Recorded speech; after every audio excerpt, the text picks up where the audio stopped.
Hey guys, welcome to Safi Mixed. In this video, I will let you know how to use boldface in italic fonts for highlighting some portion of your text in Latex document. For example, here you see I have boldfaced this sentence, and similarly I have used italic fonts in the next sentence, and then in the third portion I have highlighted by boldface in italic. I have implemented both italic and boldface in this part of the text. I will let you know how can you do this. For this, I first need to move to my text file. So this is my text file, and if I build the PDF of this, you will see that this is now plain text. There is no bold, there is no italic, there is no bold italic text. And I first want to make the first sentence from this point onward. So in order to bold your text, you need to use backslash text BF. So text BF is the command for getting your text bold, and then enclose the relevant text inside curly brackets. For example, I want to bold from this point to this point, so I want to boldface. Let me increase the size.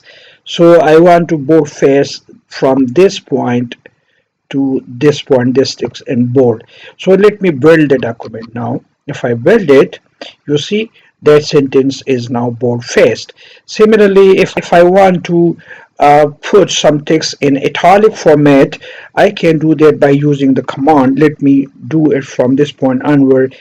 So for italic font, the command is text it, and then enclosing the relevant text inside curly brackets.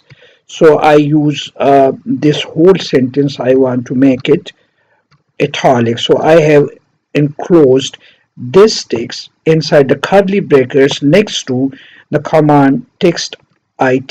Here is a mistake. So text it, you see this is the command for putting the text in italic format. Now if I build the text, you see this sentence is now in italic format.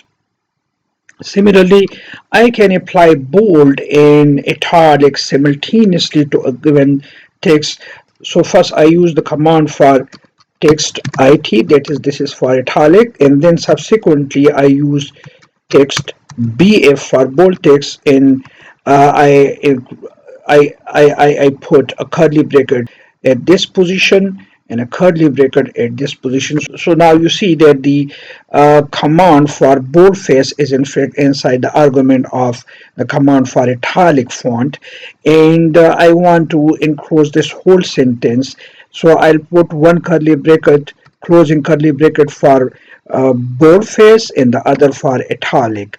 And now if I build this document, you see this sentence is now both boldface and italic. So this way you can use boldface fonts, italic fonts, and boldface and italic simultaneously in LaTeX. And thanks for watching Safi Mixed.